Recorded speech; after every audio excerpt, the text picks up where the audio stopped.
नमस्कार दोस्तों। Anti net के रिगार्डिंग हम क्लास कर रहे थे और उसमें अप्लाइड फिलॉसफी हम देख रहे थे। अप्लाइड फिलॉसफी के अंदर मैं आपको फिर से एक ही बात कहूँगा, पढ़ने वाले जो टॉपिक हैं वो सिर्फ दो या तीन ही हैं, हमेशा ध्यान रखिएगा। पहला है आपका एनवायरमेंटल एथिक्स, पर्यावरण नीति शास्त्र। दूसरा है मेडिकल एथिक्स। फिर है आपका मीडिया एथिक्स। तीन ही टॉपिक हैं जहां से प्रश्न आने की संभावनाएं हैं।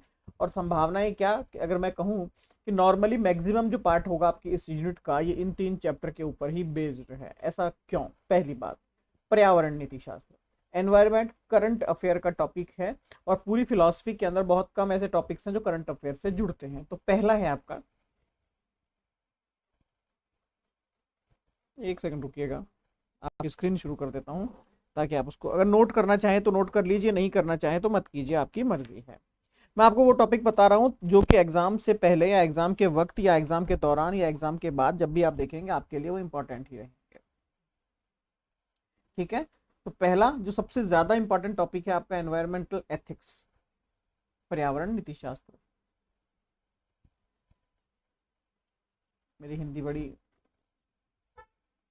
खराब है, इंग्लिश भी अच्छी नहीं है मेरी, वैसे राइटिंग बड़ी गंदी है मेरी। पर्यावरणीय नीति शास्त्र पहला टॉपिक है आपका, सबसे ज्यादा इंपॉर्टेंट है। क्यों इंपॉर्टेंट है, कुछ इसके फैक्टर्स बताता हूं। पहला, ये करंट अफेयर से जुड़ा हुआ है, डायरेक्ट करंट अफेयर से इसमें पूछे जाते हैं। दूसरा, पूरे एथिक्स के पेपर में 10th यूनिट के अंदर ये एकमात्र ऐसा चैप्टर जिसके अंदर तीन नाम के अनुसार थिंकर या नाम के अनुसार फिलोसफर्स दिए हुए हैं। इसके अलावा किसी भी चैप्टर के अंदर आप देखेंगे नेमिंग फिलोसफर्स कहीं भी नहीं है। तीसरा, गवर्नमेंट ऑफ इंडिया और वर्ल्ड लेवल के ऊपर अभी इसके ऊपर बहुत काम चल रहा है। नेक्स्ट, एनवायरमेंट के ऊपर तो काम चल ही रहा है, लेकिन जो एथिक्स है एनवायरमेंट की वो अभी लगभग ये मान के चलिए गवर्नमेंट ऑफ इंडिया भी अपने स्कूल्स में शुरू करने की कोशिश कर रही है। तो एनवायरमेंटल एथिक्स, मेरा प्रोडिक्शन है कि इस यूनिट में एनवायरमेंट एथिक्स के कम से कम 3 प्रश्न आएंगे ही आएंगे, ये फिक्स है। हालांकि मैं कोई ब्रह्मा जी नहीं हूं जो मैं कह दूंगा वो सही हो जाएगा, लेकिन ये मेरा मानना है कि 3 या 4 प्रश्न इस सिर्फ इस चैप्टर से आने की संभावनाएं हैं। और उन 3 से 4 प्रश्न को भी मैं चेंज करने की कोशिश कर देता हूं। 3 प्रश्नों का मैं प्रारूप क्या मान रहा हूं। पहला प्रश्न आपका नेमिंग प्रश्न आएगा, नाम के साथ पूछा जाएगा ये फिलॉसफी कौन से फिलॉसफर ने दी थी, या इन फिलॉसफर की फिलॉसफी क्या कहलाती है। दूसरा प्रश्न आपका बुक से रिलेटेड आएगा, बुक्स से रिलेटेड आएगा कि ये बुक्स किसके राइटिंग है। तीसरा प्रश्न हो सकता है वहां पर ये पूछ लिया जाए कि जो मैच द फॉलोइंग के अंदर कि ये आपके नेमिंग फिलोसफर्स हैं, ये उनके कंसेप्ट हैं, या फिर ये फिलोसफर्स हैं, ये इनके बुक्स हैं। या फिर अगर घुमाने की कोशिश की जाए तो ध्यान रखिएगा, फिलोसफर और उनसे संबंधित अगर कोई चिड़ियाघर, उनसे संबंधित कोई बायोलॉजिकल पार्क, जूलॉजिकल पार्क, कोई ग्रीनरी, कोई सेंचुरी कुछ उन्होंने डेवलप की थी, तो वहां से भी प्रश्न आ सकता है। ये यूनिट सबसे इंपॉर्टेंट है, तो इस पर थोड़ा सा हम गंभीर अध्ययन करेंगे। दूसरा मैंने आपको बताया मेडिकल एथिक्स। क्यों?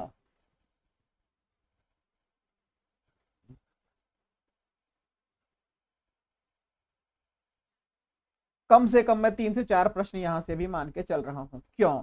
सबसे बड़ी बात, कोरोना के बाद हमने एक नया फेज देखा, कोरोना के दौरान हमने एक नया फेज देखा। मेडिकल तो था, मेडिकल सुविधाएं तो थी, लेकिन वहां पर एथिक्स नहीं थी, एथिकल कुछ भी नहीं था। 2 रुपए की चीज 2000 में बिक रही थी, 2000 की चीज 20,000 में बिक रही थी, 20,000 की चीज 20 लाख में बिक रही थी। किसका सौदा? हम मानते हैं कि आपका रोटी, कपड़ा, मकान और आपका स्वास्थ्य ये आपकी प्राथमिक आवश्यकता है, इलाज आपकी प्राथमिक आवश्यकता है, मेडिसिन, मेडिकल फैसिलिटीज आपकी प्राथमिक जरूरत है, इसको कोई छीन नहीं सकता आपसे। और कोशिश हर सरकार की ये रहती है कि अपने नागरिकों को, अपने लोगों को जितना आसानी से मेडिकल सुविधा उपलब्ध करा सके उतना आसानी से उनको उपलब्ध करवाए। और वर्ल्ड लेवल के ऊपर यही सिस्टम चलता है। अगर आप यूएसए में जाएंगे तो यूएसए में हर एक व्यक्ति को अपना इंश्योरेंस करवाना कंपलसरी है, मैंडेटरी है। अगर आप इंश्योरेंस नहीं करवाते हैं तो आपको मेडिकल का खर्चा बहुत महंगा पड़ता है। ओबामा ने ये शुरू किया था, ओबामा इंश्योरेंस करके सबसे पहले, और उन्होंने हर एक नागरिक का इंश्योरेंस करवाया था। उन्होंने कहा था कि इंश्योरेंस करवाइए, आप हॉस्पिटल में जाइए, हॉस्पिटल में आपको पैसा नहीं लगेगा, मिनिमम चार्ज के अंदर आपका इलाज हो जाएगा। तो बेसिकली उनका कंसेप्ट ये रहता है कि हर एक नागरिक को सुविधा मिले, लेकिन उसका एक सिस्टम डेवलप कर दिया जाता है। इंडिया के अंदर सिस्टम बिल्कुल उलटा है। यहाँ पर सरकारी सेवाओं को थोड़ा सा गलत नजरों से देखा जाता है, प्राइवेट हॉस्पिटल्स को अच्छी नजरों से देखा जाता है।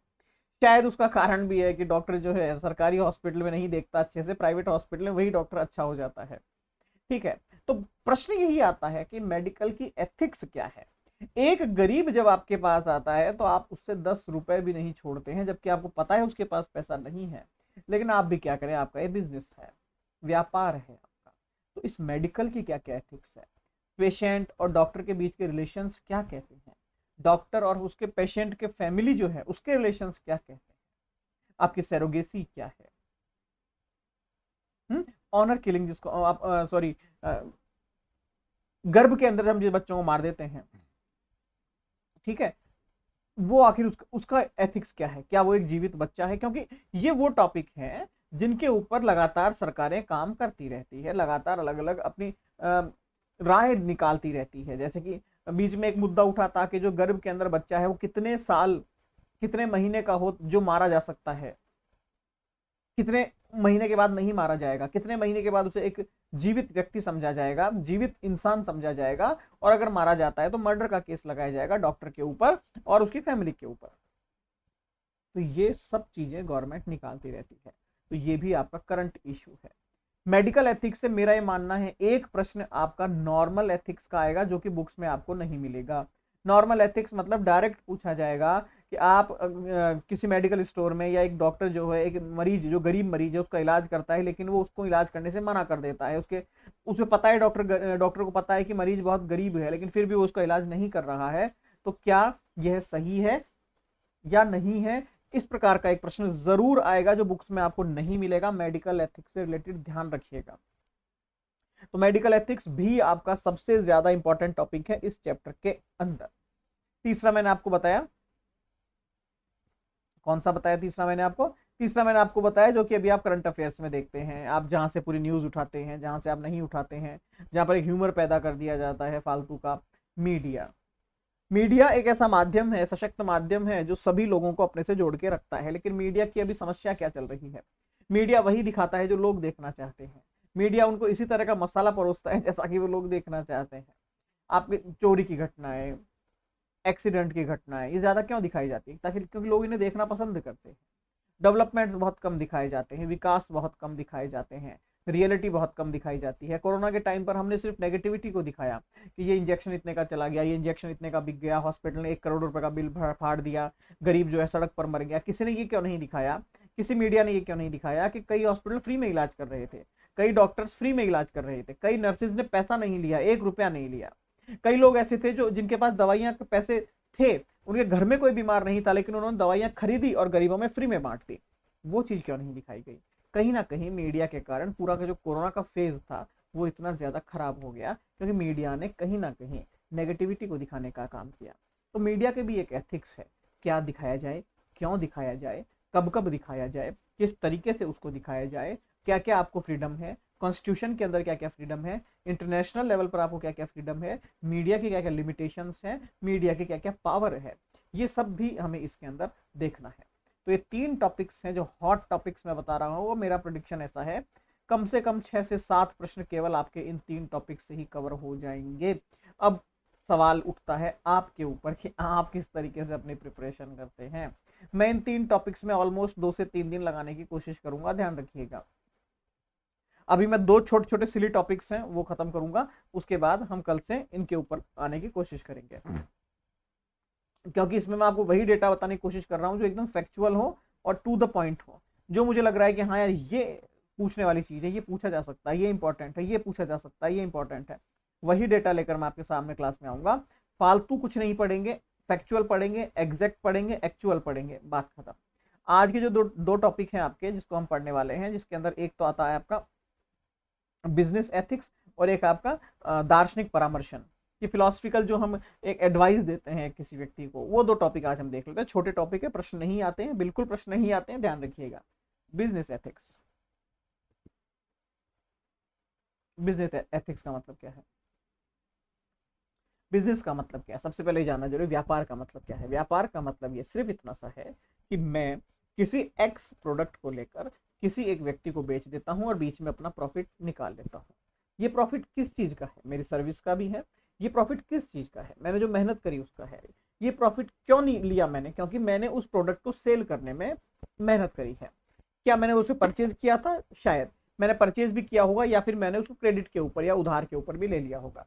बिजनेस का छोटा सा मोटिव यही है कि मैं किसी भी एक्स प्रोडक्ट या एक्स फील्ड के अंदर घुस के उसकी सर्विस या उसका प्रोडक्ट सेल करने की कोशिश करता हूँ। दो ही तरह के बिजनेस पूरी दुनिया में चलते हैं, एक जो सर्विस सेल करते हैं, सर्विस बेचते हैं, और एक जो प्रोडक्ट बेचते हैं, सामान बेचते हैं। इसको आप इस तरीके से भी देख सकते हैं, जैसे कि आप मैकडोनल्ड में जब भी जाते हैं, मैकडी में जाते हैं, पिज्जा हट में जाते हैं, वहां पर आप देखते हैं कि एक किचन के अंदर एक जो है शेफ है, वो खाना बना रहा है। सिर्फ वो खाना बना रहा है, वो सर्विस दे रहा है। किस चीज की सर्विस दे रहा है? वो रॉ मटेरियल की सर्विस दे रहा है, खाना बनाने के काम कर रहा है। और एक वेटर है, वेटर को खाना बनाना नहीं आता, लेकिन वो अपनी फिजिकल सर्विस दे रहा है। तो एक है प्रोडक्शन जहां खाना बन रहा है, और एक है सर्विस जो बाहर सर्व की जा रही है। पूरी दुनिया में इसी तरीके का सिस्टम चलता है। एक पार्ट जो है डेवलपमेंट का काम करता है, प्रोडक्शन का काम करता है, और एक पार्ट जो है उसको बेचने का काम करता है, बाहर मार्केट में फ्लो करने का काम करता है। सिंपल। बिजनेस में इसके अलावा और कुछ भी नहीं होता। जितने भी पार्ट्स हैं बाकी बिजनेस के, सब इसी के अंदर इंक्लूडेड होंगे। या तो वो सर्विस सेक्टर से रिलेटेड होंगे, या फिर वो आपके प्रोडक्शन से रिलेटेड होंगे। सिंपल, बात खत्म। बिजनेस के अंदर सिस्टम इस प्रकार का चलता है कि एक आपका हेड ऑफ द यूनियन होता है, संगठन का प्रमुख होता है, जो कि उस पूरे बिजनेस को लीड करता है। हो सकता है कि वो व्यक्ति वो हो जिसने उसकी स्थापना की हो, जिसने उसको स्टेबल किया हो, जिसने उसको पैदा किया हो, जिसने उसको बनाया हो सकता है कोई वो ऐसा इंसान हो कि पार्टनर हो सकता है कोई फैमिली मेंबर हो, वॉट एवर। बट एक आपका मुखिया रहेगा और उसके नीचे पूरा का पूरा एक सिस्टम रहता है। फॉर एग्जाम्पल इस तरीके का, एक आपका हेड हो गया, कुछ उसके असिस्टेंट्स हो गए जो उसको असिस्ट करते हैं, उस असिस्टेंट के नीचे भी मैनेजर्स हो गए, इन मैनेजर्स के नीचे फिर इसका स्टाफ हो गया। ये एक पूरा सिस्टम चलता है किसी भी ऑर्गेनाइजेशन के अंदर। इनकी पोस्ट का नाम अलग हो सकता है, संस्थाओं का नाम अलग हो सकता है, व्यक्ति का नाम अलग हो सकता है, उससे फर्क नहीं पड़ता। एक प्रमुख होगा, प्रमुख के कुछ सलाहकार होंगे, सलाहकार के नीचे उनके सलाहकार होंगे जो मैनेज करेंगे, और मैनेज के नीचे फिर पूरा का पूरा आपका लेबर होगा। इसी तरीके से काम करता है, चाहे सर्विस सेक्टर हो चाहे प्रोडक्शन हो। एथिक्स का यहाँ क्या काम है? पहली बात, क्या जो ये सबसे लोअर लेवल पर काम कर रहा है इसकी कोई जिम्मेदारी नहीं है? क्या इसका ध्यान कौन रखेगा? संगठन या खुद? खुद नहीं रखेगा, संगठन रखेगा। जब भी कोई व्यक्ति एक ऑर्गेनाइजेशन के अंदर एंटर होता है, प्रवेश करता है, तो सबसे ज्यादा जरूरी है उसका ध्यान रखना, उसका ख्याल रखना, उसकी फैमिली का ख्याल रखना। अगर आप देखेंगे कि हर एक ऑर्गेनाइजेशन के लिए कुछ स्पेसिफिक कैरेक्टर्स होते हैं, जैसे कि मान लीजिए इंडिया के अंदर ये नियम है कि अगर मेरे पास 19 लोगों का एक यूनिट है, 19 बोल रहा हूं मैं, 19 लोगों का यूनिट है, तो मुझे उसको रजिस्टर्ड कराने का जरूरत नहीं है, मैं इजीली काम कर सकता हूं। लेकिन अगर वो 20 हो जाता है तो मुझे रजिस्ट्रेशन करवाना पड़ता है। Registration means what? अब उसके बाद मेरे जितने भी इंप्लॉयज हैं उनके भी फायदे देखे जाएंगे, उनको भी एक्स्ट्रा प्रॉफिट, एक्स्ट्रा बेनिफिट मिलना शुरू हो जाएगा। एक्स्ट्रा प्रॉफिट, एक्स्ट्रा बेनिफिट कैसे? उनका भी अब पीएफ, ईएसआईसी, अलग अलग बेनिफिट्स का जो पैसा है वो भी उनको मिलना शुरू हो जाएगा। ये टर्म एंड कंडीशन, ये रूल्स हैं। इसका मतलब क्या हुआ? हम ये चीज क्यों देते हैं उसको? ताकि उसका ट्रस्ट आपके संगठन, आपके ऑर्गेनाइजेशन के ऊपर हमेशा बना रहे। तो पहली बात, जो ये बीच के कड़ियां हैं, चाहे वो मैनेजर हो चाहे वो असिस्टेंट हो, इनकी सबसे बड़ी एथिक्स, सबसे बड़ी जिम्मेदारी, सबसे बड़ी रिस्पॉन्सिबिलिटी है कि अपने लेवल के ऊपर सभी की प्रॉब्लम्स को सॉर्ट आउट करना है। जिसकी जो प्रॉब्लम है उसको सॉर्ट आउट करना सबसे बड़ी खूबी कह दीजिए आप, वो इनकी होती है। तो ये आपका बिजनेस का एडमिनिस्ट्रेशन जो है, व्यवसायिक प्रशासन जो है, वो इस तरीके से चलता है। एक हेड हो गया, उसके नीचे अलग अलग अलग अलग लोग हो गए जो कि उस संगठन को चला रहे हैं। इसको हम कहते हैं बिजनेस एडमिनिस्ट्रेशन या व्यवसायिक प्रशासन। यहाँ सबकी अपनी अपनी रिस्पॉन्सिबिलिटी होती है, सबकी अपनी अपनी जिम्मेदारी होती है। हेड कभी भी डायरेक्ट डिसीजन नहीं लेता, हेड पहले सभी को सुनता है, सारे अलग अलग कंडीशंस देखता है, उसके बाद ही वो कोई डिसीजन लेता है। मैनेजर को पावर दी जाती है क्योंकि वो स्टाफ को डायरेक्ट संभाल रहा है। हेड के असिस्टेंट को पावर इसलिए दी जाती है कि वो मैनेजर्स को संभाल रहे हैं। तो इस तरह से अपनी जो पावर है उसको डिस्ट्रीब्यूट कर दिया जाता है, बांट दिया जाता है, ताकि उसको हैंडल किया जा सके। किस तरीके से इसको मैं समझूं? आपके इंडिया के अंदर एक प्रेसिडेंट है, और इंडिया के हर स्टेट के अंदर एक गवर्नर है। उस गवर्नर के नीचे अगर मैं देखूं सीएम है, सीएम के नीचे अगर मैं देखूं कुछ एमएलएज हैं, एमएलएज के नीचे अगर मैं देखूं तो आपके कुछ जिन्हें आप पार्षद कहते हैं वो हैं। उनके नीचे आप गांव के स्तर पर देखेंगे तो सरपंच हैं। सरपंच के नीचे आप देखेंगे तो वार्ड पंच है। इट मीन्स प्रेसिडेंट लेवल से कहानी शुरू हुई, जिसको हेड ऑफ द यूनियन हम कह सकते हैं, और नीचे सबसे नीचे लेवल तक आ गई, जो एक गांव का हेड है, गांव के अंदर भी जो संभाल रहा है, वहां तक कहानी आ गई। इसका मतलब पूरा का पूरा सिस्टम को एक धागे से पिरो दिया गया, तभी संगठन चल सकता है। एक भी कड़ी अगर छूट गई तो संगठन कभी भी सक्सेसफुल नहीं हो सकता। तो इसकी एथिक्स क्या कहती है? पहली एथिक्स ये कहती है हर लेबर का ध्यान रखा जाए। जैसे मैंने आपको एग्जांपल दिया 19 लोगों का, हर लेबर का ध्यान रखा जाए, और ना केवल लेबर का, लेबर की फैमिली, लेबर का स्वास्थ्य, लेबर का फाइनेंशियल कंडीशन, उन सभी का पूरा ध्यान रखा जाए। ये सबसे बड़ी जिम्मेदारी है। दूसरी बात, लेबर के साथ कभी भी एक्सटॉर्शन जैसा या फिर भेदभाव जैसा कुछ नहीं होना चाहिए। किसी प्रकार का भेदभाव, किसी प्रकार की जोर जबरदस्ती, किसी प्रकार का दबाव नहीं होना चाहिए। तीसरी बात, लेबर के काम के घंटे जो है फिक्स होने चाहिए, वर्किंग आवर्स फिक्स होने चाहिए। नेक्स्ट, वर्किंग आवर्स फिक्स हो, उसके साथ साथ हमें जरूरी है ये बताना कि वो जितना काम करेगा उसका पैसा फिक्स होना चाहिए। नेक्स्ट, हर लेबर को हमें कोशिश करनी चाहिए कि वो धीरे धीरे खुद को अपडेट करती रहे, टेक्निकली अपडेट करती रहे, सोशली अपडेट करती रहे। उसका फायदा क्या होगा? एक लेबर को पता ही नहीं है कि सेविंग जैसा भी कुछ होता है, लेबर को पता ही नहीं कि म्यूचुअल फंड जैसा कुछ होता है। अगर वो 100 रुपए भी उसमें डालना शुरू करता है तो एक टाइम बाद वो बहुत सारा पैसा हो जाता है। लेबर को पता ही नहीं है कि सुकन्या समृद्धि योजना जैसा भी कुछ होता है, जिसके अंदर लड़कियों के लिए, बच्चियों के लिए पैसा डाला जाता है, जो उनके व्यस्क होने के ऊपर मिल जाता है। तो हर एक ऑर्गेनाइजेशन को चाहिए कि वो उनका कहीं ना कहीं मेंटल डेवलपमेंट भी करती रहे। लेबर को क्या, लेबर के हिसाब से मैं क्या एक्सपेक्टेशंस करूं?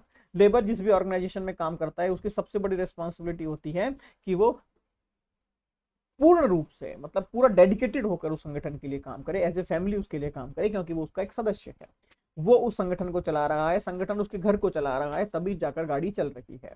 तो ये सबसे बड़ी रिस्पॉन्सिबिलिटी है उस लेबर की कि वो रेस्पॉन्सिबल रहे टू द ऑर्गेनाइजेशन। संगठन के लिए पूरा का पूरा समर्पण उसके अंदर होना चाहिए। तो ये बेसिक फेनोमेना है आपके ऑर्गेनाइजेशन का और आपके सिस्टम का। फिर कह रहा हूं प्रश्न नहीं आता। नेक्स्ट है आपका दार्शनिक परामर्शन, या फिर मैं कहूं कि आपके पास कोई प्रॉब्लम हुई, आप मेरे पास आए, आपने मुझसे डिस्कशन किया कि भैया ऐसी ऐसी दिक्कत है मेरे साथ, अब क्या किया जाए। देखिए, डेली लाइफ की जो प्रॉब्लम्स है वो बहुत सारी होती है। आप जब सुबह उठते हैं तब से प्रॉब्लम शुरू होती है, जब आप सोते हैं तब तक प्रॉब्लम रहती है। कुछ लोगों को तो उसके बाद भी प्रॉब्लम रहती है कि सोया नहीं जाता, नींद नहीं आती, बेड बड़ा चुभता है, हवा नहीं आती, पंखा आवाज करता है, कूलर में पानी खत्म हो गया, एसी का बैटरी खत्म हो गया, आज रात को ये हो गया, मच्छर बहुत आए, मक्खियां बहुत आई, मगरमच्छ आ गया, शेर आ गया, टाइगर आ गया, ये आ गया, वो आ गया। उनकी परेशानियों का अंत नहीं होता। फिलॉसफी क्या कहती है? फिलॉसफी सबसे पहले आपको बताती है कि दिमाग का इस्तेमाल किस प्रकार किया जाए। फिलॉसफी आपको ये समझाती है कि दिमाग जो है आपके लिए बंदूक है, आपके लिए गन है। इसका यूज आप चाहें तो सुसाइड के लिए कर सकते हैं, इसका यूज आप चाहें तो अटैक के लिए कर सकते हैं, इसका यूज आप चाहें तो सेल्फ डिफेंस के लिए कर सकते हैं, लेकिन यूज आपको करना पड़ेगा। फिलॉसफी आपको यूज ऑफ माइंड बताती है, मस्तिष्क का इस्तेमाल किस प्रकार किया जाए, विचारों को किस प्रकार से अलग अलग डायरेक्शंस के अंदर डाला जाए, अपनी एनर्जी के फ्लो को किस तरीके से डाइवर्ट किया जाए। फिलॉसफी आपको ये समझाती है कि 24 आवर्स के अंदर आपकी यूटिलिटी को किस तरह से तेज किया जाए। फिलॉसफी आपको ये समझाती है कि आपकी जो डेली लाइफ की जो प्रॉब्लम्स है उसको किस तरीके से मैनेज किया जाए। फिलॉसफी आपको ये समझाती है कि लोगों के बीच में उठने बैठने के फायदे क्या है। फिलॉसफी आपको ये समझाती है कि जब तक हम सोसाइटी के बीच में नहीं जाएंगे तब तक हम कुछ नहीं सीखेंगे। फिलॉसफी आपको ये समझाती है कि किताबों से ज्ञान नहीं होता, ठोकर खाने से ज्ञान होता है। फिलॉसफी आपको ये समझाती है कि जब तक आप सोसाइटी के बीच में नहीं बैठेंगे, लोगों के बीच में नहीं बैठेंगे, लोगों को नहीं पढ़ेंगे, तब तक आप इस समाज को भी नहीं पहचान सकते हैं। फिलॉसफी आपको ये समझाती है कि रियलिटी क्या है, वास्तविकता क्या है, सत्य क्या है, ज्ञान क्या है, जीवन क्या है, मृत्यु क्या है, सुख क्या है, दुख क्या है, मोक्ष क्या है, ईश्वर क्या है, स्वर्ग क्या है, नरक क्या है। फिलॉसफी आपको जीरो टू इनफाइनाइट हर कुछ समझाने की कोशिश करती है। जीरो क्यों? क्योंकि हम जब पैदा हुए तो उस वक्त जीरो थे। इनफाइनाइट क्यों? क्योंकि नॉलेज का कोई अंत नहीं होता। तो आप पूछेंगे सर नॉलेज तो मुझसे पहले भी होगी, बहुत सारी होगी, तो हमने वो क्यों नहीं पढ़ा? क्योंकि जब मेरा जीवन शुरू हुआ मैं तभी से कहानी शुरू मानूंगा। तो फिर हमने इनफाइनाइट क्यों लिया? क्योंकि वो उसके बाद वो फ्लो शुरू हो गया। महात्मा गांधी मर गए लेकिन उनके विचार आज भी चलते हैं, वो इनफाइनाइट टाइम तक शायद चलते रहेंगे। ठीक है, तो जीरो टू इनफाइनाइट का जो सीन है, नॉलेज जो है, फिलॉसफी आपको वो देती है। जिस भी प्रॉब्लम के ऊपर आपको नॉलेज हो गई कि ये प्रॉब्लम क्या है, तो फिर उसका सॉल्यूशन भी हो जाता है। हमारे सामने सबसे बड़ी प्रॉब्लम ये होती है कि हम हमारी प्रॉब्लम को समझ ही नहीं पाते। आप कहते हैं सर हमसे पढ़ाई नहीं होती, हम 9 घंटे बैठे रहते हैं, हम 8 घंटे बैठे रहते हैं, हम 6 घंटे बैठे रहते हैं। मैंने एक दिन पता किया तो मालूम पड़ा कि हम 6 घंटे सिर्फ मोबाइल को लेकर बैठे रहते हैं, तो पढ़ाई कहाँ से होगी? तो समस्या तो मोबाइल थी, मोबाइल को साइड में कर दीजिए, पढ़ाई अपने आप हो जाएगा। फिर आप कहेंगे सर 2 घंटे ही नहीं बैठा गया मुझसे, तो क्यों? पता नहीं सर। उसका रीजन ये है कि आपकी सिटिंग तो थी लेकिन बुक्स को लेकर नहीं थी, मोबाइल को लेकर थी। क्या इट मीन्स, जस्ट एक समझने वाली बात है कि हमें अपनी प्रॉब्लम्स का ही नहीं पता कि प्रॉब्लम क्या है, सॉल्यूशन तो बहुत बाद में आएगा। मैं आपसे कहूँ, जैसे एक छोटा सा, कई लोग कहते हैं ना कि साहब मैं एक डॉक्टर के पास गया, मैं डॉक्टर को जाके बोला ऐसा बीमार हूँ, डॉक्टर कहता है क्या हुआ? तो हम कहते हैं हमें क्या पता, डॉक्टर आप पता करो। तो डॉक्टर कहेगा यार भैया पहले प्रॉब्लम बताओ तभी तो सॉल्यूशन बताऊंगा, बीमारी तो बताओ। इसी तरह से आपका ब्रेन काम करता है, माइंड काम करता है। पहले आप डिटेक्ट करते हैं समस्या क्या है, फिलॉसफी आपको डिटेक्शन भी बताती है, डिटेक्ट कैसे करें, फिलॉसफी आपको सॉल्यूशन भी बताती है। क्योंकि फिलॉसफी ये कहती है कि जहां से प्रॉब्लम शुरू हुई है वहां उसका सॉल्यूशन भी छिपा हुआ है, वहां उसका सॉल्यूशन भी छिपा हुआ है। सॉल्यूशन का काम कीजिए, काम खत्म हो जाएगा, सॉल्यूशन पे काम कीजिए, काम खत्म हो जाएगा, सॉल्यूशन के लिए काम कीजिए, काम खत्म हो जाएगा, आपको दिक्कत नहीं आएगा। तो ये आपका दार्शनिक परामर्शन है, डेली लाइफ में फिलॉसफी का यूज किस तरीके से किया जाए। डेली लाइफ में फिलॉसफी का यूज सिर्फ इसलिए किया जाता है ताकि एक इंसान जो है एक अलग दृष्टिकोण से सोचने की कोशिश करे, अलग नजरिए से सोचने की कोशिश करे। हमारी विडंबना है, हमारी बदकिस्मती है कि हम कहते हैं कि फिलॉसफी जो पढ़ते हैं वो पागल हो जाते हैं, साधु सन्यासी हो जाते हैं, बाबा जी हो जाते हैं। ऐसा कुछ नहीं है। फिलॉसफी जो पढ़ता है उसका सोचने का, देखने का नजरिया बदल जाता है। वो बियॉन्ड द कर्टन देखने की कोशिश करता है, पर्दे के पीछे देखने की कोशिश करता है। बस इतनी सी बात है। आप लोग कहते हैं कि सर आज ये अटैक हो गया, टेररिस्ट अटैक हो गया, मैं कहता हूँ नहीं ये अटैक नहीं है, इसके ये इस तरीके से सोचने की कोशिश करो। हाँ, आप कहेंगे यार ये क्या पागल है, दुनिया कह रही है अटैक हुआ है और ये कह रहा है इस तरीके से सोचो। तो पागल मीन्स जो ट्रेडिशनल बातें नहीं करेगा, जो बियॉन्ड द कर्टन बात करेगा, वो फिलोसफर है। ठीक है, तो फिलोसफी आपको ये एबिलिटी देती है, ये ताकत देती है, ये काबिलियत देती है।